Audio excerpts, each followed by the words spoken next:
बिस्मिल्लाहिर्रहमानिर्रहीम। अस्सलाम वालेकुम नाज़रीन, खबर शामिल करेंगे ज़िला फैसलाबाद से, जहां पर हमारे नुमाइंदा ख़ुसूसी इब्रार हुसैन के मुताबिक फैसलाबाद की ज़िला इंतज़ामिया का कोरोना SOPs के हवाले से नॉन स्टॉप कार्रवाइयों का सिलसिला मुसलसल जारी है।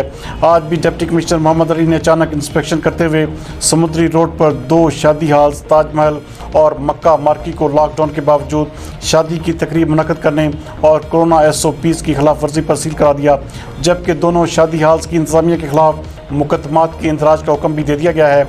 उन्होंने समुद्री रोड पर 2 शादी हाल्स को अचानक चेक किया तो वहां पर शादी की तकरीबात जारी थीं और बड़ी तादाद में अफराद फेस मास्क और समाजी फासला कायम रखे बगैर मौजूद थे, जो कोरोना की वबा का भी मूजब है। डिप्टी कमिश्नर ने असिस्टेंट कमिश्नर सिटी को फौरी तौर पर शादी हाल सील और मालकान को गिरफ्तार कराने का हुक्म दिया।